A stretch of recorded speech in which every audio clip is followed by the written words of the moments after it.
Well, good morning. My name is Matt. I want to welcome everybody here. I am the VP of TopLeft here. I oversee everything about the TopLeft unit of the MSP Kirchhoff Technologies. And we welcome you here. This is where we are going to talk about our brand new feature that we've launched, which is our integrations with Nave, which is a company that provides agile charts for the Kanban boards that we offer for ConnectWise and Autotask. So we welcome you here. Yeah, thanks for coming. This is going to be, I don't expect this is going to be a really long webinar. We'll try to keep it informal and not too long so that you can get on with your day, but it'll be a good introduction to the sorts of things that you can do with the new Nave integration and also how to set it up. So we will talk through like what are the actual dashboards that Nave provides you, like what sorts of questions can they answer, and how is it all priced, and how do you actually set this up so that you can see your actual data there in Nave. And maybe you're here and you're like, I don't even know exactly what problem this solves. We know that Kanban boards are strong. Like Kanban boards are a way more effective way to look at your data compared to just the tables and whatnot that ConnectWise and Autotask offers. They're really strong for letting you see your whole workflow of your work, whether it's help desk or project stuff, looking at your individual work items, like for example, if you're a technician, seeing just your work, not letting things fall through the cracks. If you're a manager, seeing everything that you need to manage, whether that's projects or your service team or whatever. It's really good for planning ahead. It's good for, and it's very, very good for communication in your team. But it's not strong at two things. Okay, one thing is looking back at the history of what's happening. Kanban boards are basically a snapshot in time of where is your work right now. That's what Kanban is for. And so if you're interested in kind of going back over the history and seeing like how many tickets did we have in progress at this date in the past. The Kanban boards on their own don't offer a way to do that. Another way is just that it's another thing that Kanban boards are not so strong at is kind of backing off a little bit and taking in the big picture of what's going on, because you see all the individual work items, but if you want to get the big overview, say like, I don't actually care about the individual work items. I want to see like what's the number of work items that I have in a certain status, things like that. Kanban boards are not for that. So it is very useful to have these sorts of dashboards. And so that's why we've integrated with Nave, so you can answer these questions now that you weren't able to answer before. Okay, so I will show you what we can do with Nave. Now in these examples, the data is actually taken out of a real live help desk, and it's coming from a ConnectWise service desk. Now just be aware, some of the older data was put in there in earlier versions of our like our export software, and we're kind of still learning how to use it ourselves. So some of the data is a little bit sparse, but it's good enough that you can definitely get the idea of what's going on here. So let's take a look. So I'm sharing my screen here. Nave offers a variety of different sorts of charts. You can, if you were to log in, you'll upload your data, which I will show you how to do at the end.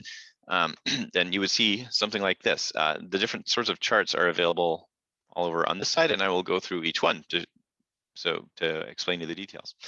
This one is called the Cumulative Flow Diagram, and this is probably the most useful individual chart. Some of the others kind of specialize in answering like certain sorts of questions, but this one is probably the most generally useful one. So what's happening here is we're tracking the number of work items in each column.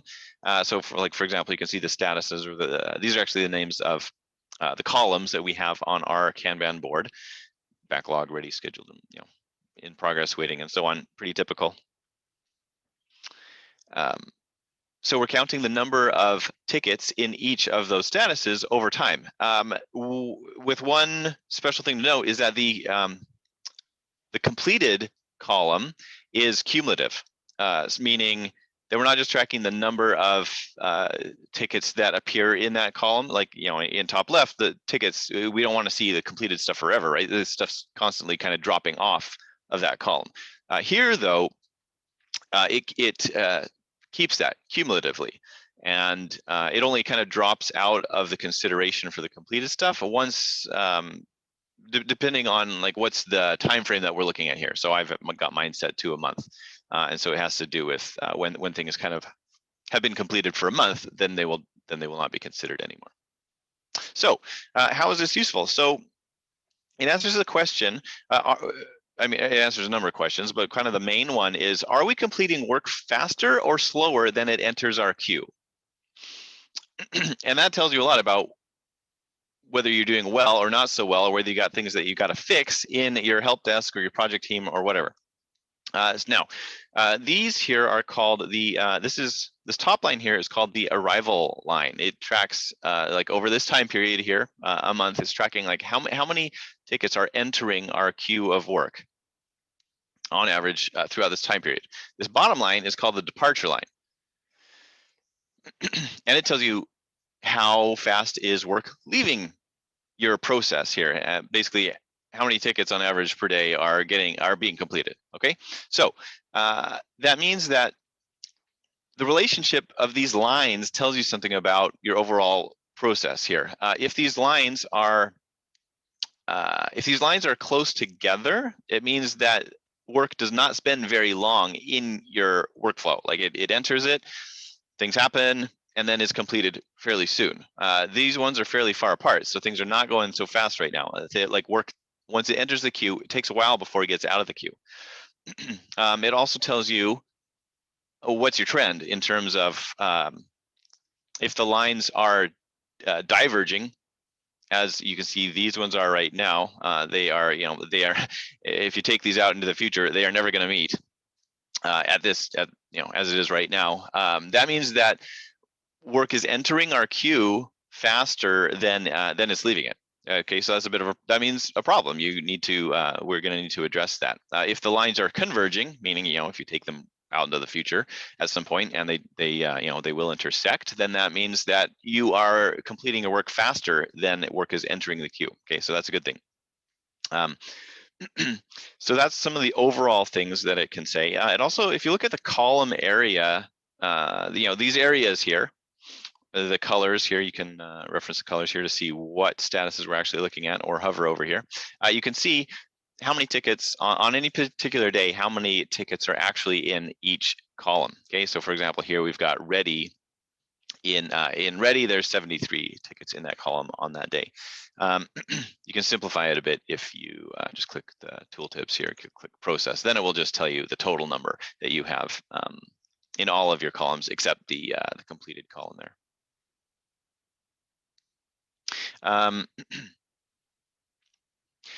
Also, the tooltip here shows you things like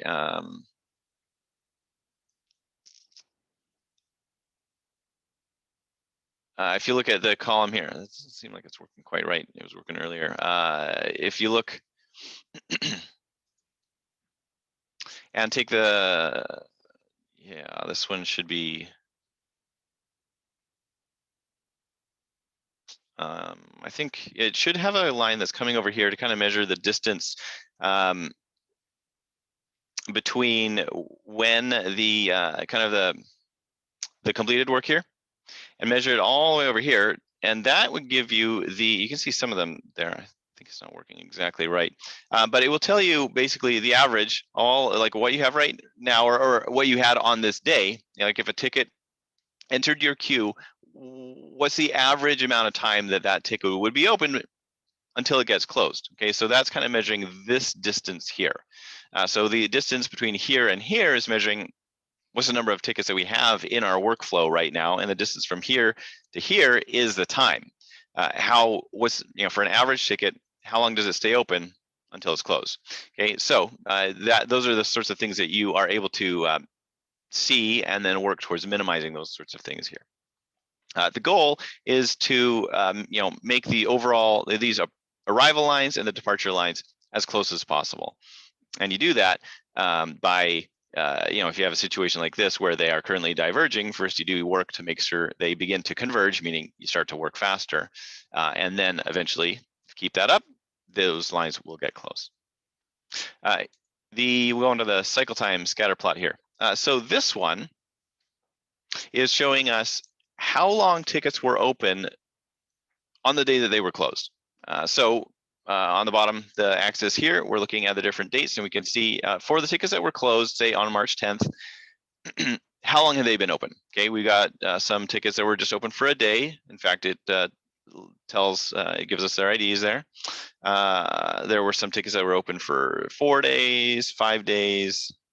We even had some that were open for 45 days, one even for 69 days. Okay, so it tells us how long these tickets were open by the day that they were closed. What's also useful, so what the question that answers is, what's the variation in the open time for the tickets when they were closed? Okay, because you want to minimize the variation, right? It's very hard to understand what's going on when you've got some big outliers like these. Like what was going on here? Like, as long as you don't have a lot of them, it's not too much trouble. But definitely you want to minimize them, because that is another thing that we're seeing here is the percentiles here. So it says here 50% of our tickets are closed in 2 days or less. Okay, so that's not too bad. But the higher percentiles are quite high. 85% of them take up to 29 days, and 95% of them take up to 69 days. So you can see here that overall it's not too bad. But if we wanted to consider all of our tickets, meaning like we can be confident that when a ticket enters our queue, it's going to go fairly fast. Like we actually don't have much confidence about that right now. Thinking about like what we're 80% confident about, it could be open up to 29 days. Okay, so this helps you identify more areas that you need to improve. Your goal here would be to reduce the cycle time for the individual tickets, and that would reduce these percentages here for these thresholds. Another one is the cycle time breakdown chart. So this indicates for tickets that were closed in any period of time, it shows the amount and the proportion of the time that the tickets were in each column. Okay, so these are tickets that were closed between the 7th and the 14th of March. And we can look at this and see, as those tickets were working through their life cycle, where did they spend their time? Okay, so this one says, looks like for some of the tickets in there, they spent 95, what I mean is tickets that were closed from the 7th to the 14th of March. Some of them spent 95 days in the waiting column. You can see that on this hover here. And right, if we click there, then we can actually see which tickets make up that total. So that tells you, are we spend these tickets that were closed this week, did they spend a lot of time in the ready column? Did they spend it in the backlog, in progress, waiting, or needs attention, or whatever? Okay, and that is what allows you to focus and see, like, okay, where's my problem, or where's my bottleneck? Things are spending too long in a particular status, and then you focus on that particular status, get things moving through there, and that it provides you some place to focus, so that you're not just looking at the whole thing and wondering, okay, well, I mean, I see I have problems, but I don't really know what way to do to fix this. This allows you to focus, see where are the problems, and then you can deal with those. Going on to the cycle time histogram. This one is showing us for all the tickets completed in a certain period, count the number of tickets by how long they were open. So that means for tickets that were open for just one day. Hang on, let me move that over. During this period, there were 8 tickets that were closed that were open for only 1 day. Okay, so that's good. For tickets that were open for 2 days, there were 2 of them that were closed in this period. For 3 days, there was only 1 ticket that was open for the 3 days that we closed in this period. So that answers the question, what's the most common amount of time that tickets stay open? Okay, and how many outliers did we have? So it's answering some of the same questions, but as some of these prior charts, like the cycle time scatter plot, but it's doing it in a kind of, this one's doing it in a bit of a simplified way. We can also see the these thresholds here so that we can get some confidence to say, if a ticket enters the queue now, you know, we can be 50% sure that it's going to be closed in less than 4 days, 4 days or less. But in order to be 85% confident that it's going to be closed in a certain period of time, we actually have to say that it was, you know, 63 days at the 85% confidence level. Okay, so it's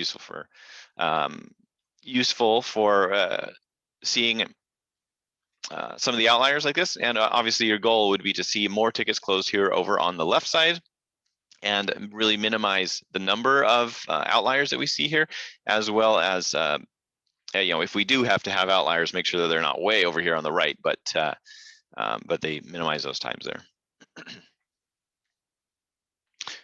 We have the aging chart. So this is showing some of the same data, but again, in a specialized way. This one shows work by their column and how long they were open. So it is looking into the columns that we've said are the in progress columns. I'll show you how to configure that at the end. We have 3 columns here that we say are in progress, or I should say started, because one of them is actually called in progress. One is waiting, and one is needs attention. So this counts the number of tickets that we have that are in progress, and again shows us the confidence intervals there, the percentages where we're confident that they can be closed in a certain period of time. So the green zone is below 50%. We can be, you know, we're 50% confident that something will move out of that status in a certain period of time. Okay, below 85% confidence is orange, and the rest of it is red. So this says, this tells us which columns have the oldest open tickets, because we can see that when we look at these dots here, which column is our worst offender, and it also allows us to identify which particular tickets are those worst offenders. So we can actually look up here and say, in the needs attention column, you know, we had things that were open for 74 days. Okay, so these are the ticket IDs that we actually got to handle in order to fix, you know, start fixing this chart here. In the throughput run chart, this tells us on what days did we complete more work, or specifically looking at the days, how much work did we complete on those days? Okay, so this is where our data is a little bit sparse here, but we can see, you know, for yesterday we completed 3 tickets. On the 11th we completed 1. On the 10th, looks like we did some work closing out some stuff because we cleaned up 11 tickets there. So this can tell you things like, are there any trends in how we complete the work? Like specifically, are there any overall trends? We would want to see this, you know, consistently closing tickets every day, or at least, you know, every weekday, of course, and closing an increasing number of tickets, at least until we work through, you know, if you have a large backlog of work, you need to be working through that backlog. And then once you do work through that, and if you see the number of completed tickets per day going down, then that's okay. Also, you would see, are there any kind of, in addition to the overall trends, are there any periodic trends that you might see? Like, for example, do we have a habit of just closing off a bunch of tickets on Friday? That would show you things like this, because you'd see some periodic trends in that. I'll go to the throughput histogram. So this one is counting the number of days for each number of tickets closed. Probably easier to explain it with the example here. So in this period here, the last month, there were 2 days where we closed 2 tickets, and there were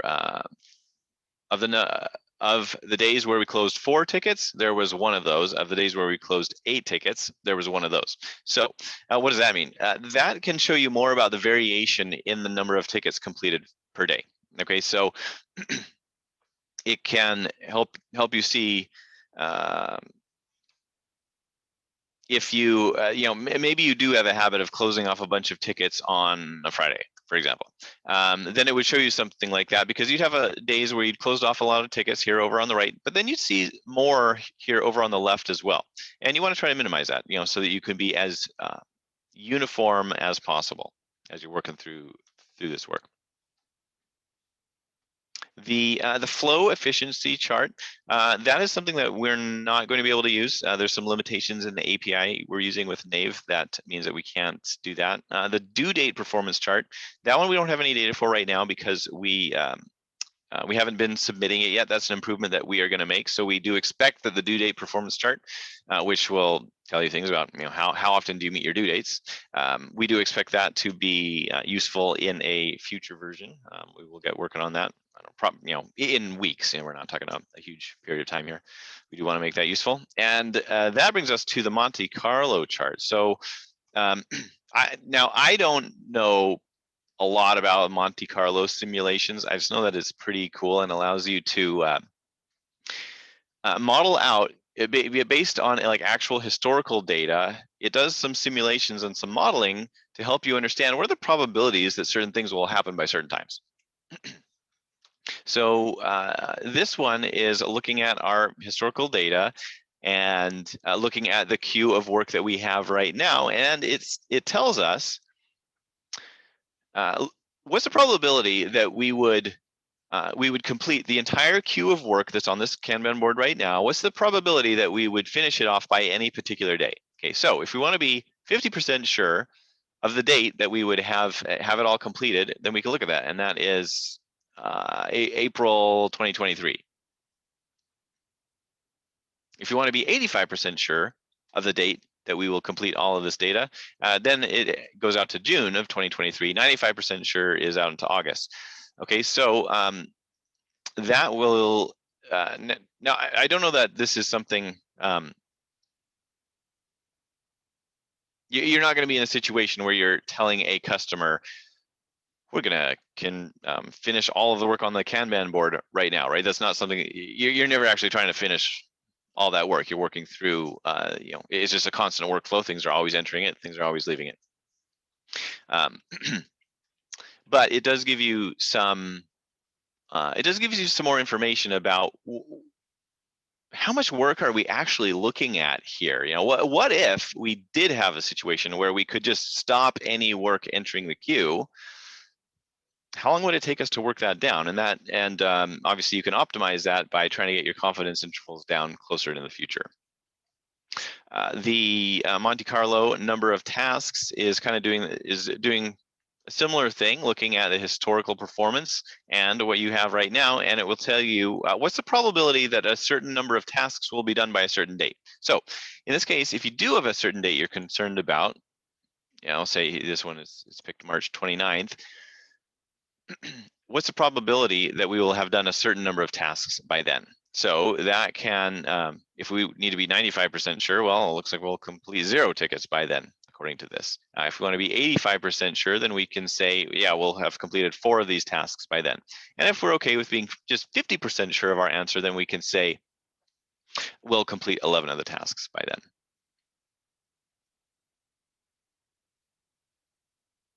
And that brings us to the end. Those are the Nave charts. Now, to our knowledge, I don't want to understate how important this is. To our knowledge, this is the first time that ConnectWise or Autotask MSPs can get any sorts of charts like this.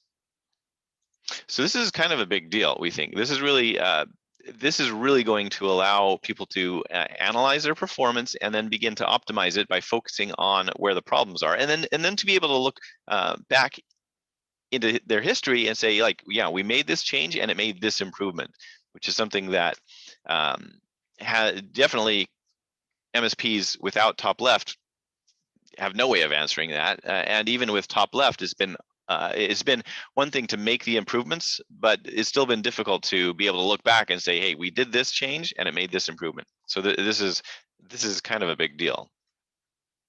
Now let's talk about how to actually set this up. And by the way, we will take questions at the end. So if you have questions, put them in the Zoom chat or the Q&A section, and we will answer those. So how's it priced? Okay, kind of a key question here. And by the way, TopLeft is not charging anything for this, and it's not like a really tight integration. There's a bit of work that you need to do to make this all work.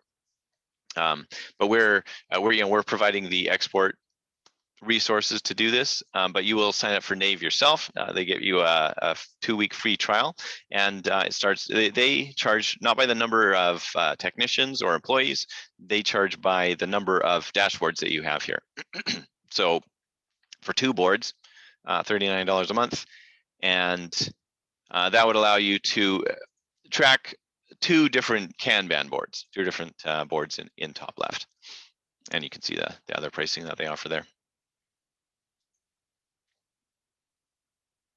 By the way, I want to direct you to Nave's blog. Okay, so they actually have an excellent blog. They are writing a lot of things about Kanban practices and some fairly deep theoretical stuff. You know, for example, Monte Carlo and a lot of thinking about how to become more agile, and what things to be concerned about, what not to be concerned about, and so on. So I would advise you to watch this blog. We're also actually going to start reposting some of the things from this blog on TopLeft's blog, but just a small part of it. Like, this blog goes back years, and there's a lot of great stuff here. So I would advise you to take a look through here and see what could be useful for you. It is not. Obviously, it's not dedicated to MSPs. Like, the stuff that we write is always dedicated to MSPs, but that doesn't mean that it's not useful. It definitely is very useful for anybody with a Kanban board. Okay, so that's about Nave. Now let's talk about how to actually go and set it up. And by the way, as you're setting this up or you're using this, please do send us questions, right? In fact, we are just learning about all this stuff. And so if anything doesn't work like you expect, or you have some sort of question, do not hesitate at all to ask us about that, because that'll be things that'll be useful for everybody who's using this. And yeah, so definitely ask us and we'll work through it together. Okay, so once you're in Nave, you are going to click here and say Create Dashboard.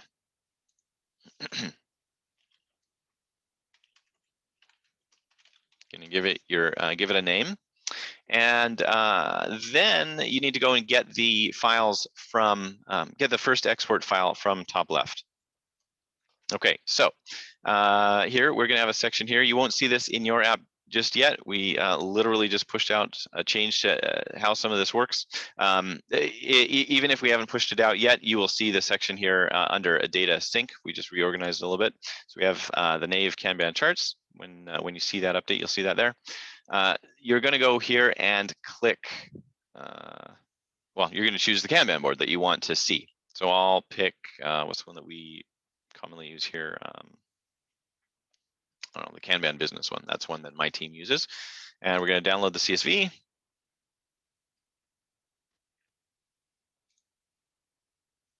We're going to save it here. And then we go back here. And we're going to just select the CSV that we just downloaded. It's going to upload immediately. And then we need to map the statuses. Nave has the, well, it's actually quite typical. They need to know what are your to-do columns, tasks that haven't started yet. What are the doing columns, the tasks that you have started already, and then what are the completed columns. So we need to map those out. You know what? Ongoing, we're just going to leave. Those are kind of for things that don't go through the regular workflow. They just kind of stay open for a long period of time. So we'll map new, ready to do. Doing is waiting, in progress, review, and then completed is our done one. Now you might be wondering, why is waiting doing and not to do? Well, it's because we've already started this, right? If you have a lot of stuff in your waiting column, it is not. It might not be taking like the actual attention of your technicians, okay, but it is slowing down your your overall performance, and especially from your customer's perspective. Okay, so that is something that you want to consider a doing column. It's not just sitting there like it's waiting on something. The faster you can get through all that waiting stuff, the higher your velocity. So we do want to consider a doing column here. And then we just create the dashboard.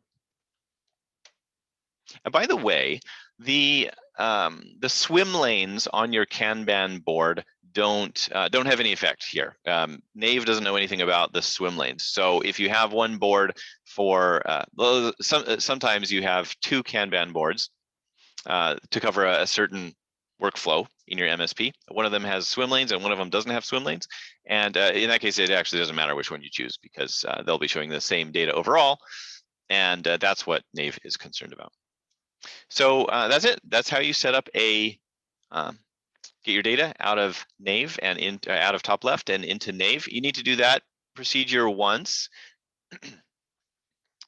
so that you can map out the columns. Now you can do that procedure as many times as you want. If you can go and download, come back 3 days from now, for example, and say, okay, I want to look at my fresh and up-to-date data. You can go and do that process again. You can just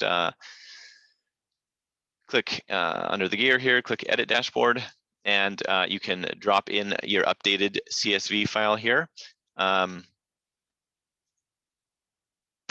not what I would advise, though. What I would advise is to configure the nightly exports. Okay, then it will just always be up to date, and you'll know that you never miss anything. We have built it so that even if you miss a few days, even quite a number of days, where you don't download your CSV, export it back into Nave, you won't actually be missing any data. There is history within that file.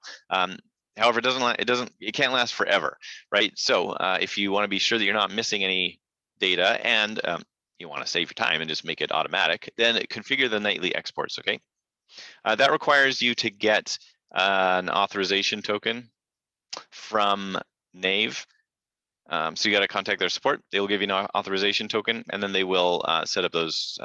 Then you'll get the dashboard keys there, and that is referring to this bit in the URL here. So you find that bit and then set it up. All the instructions are in the app and in our knowledge base there, and then you'll have fresh data in your Nave dashboard every day.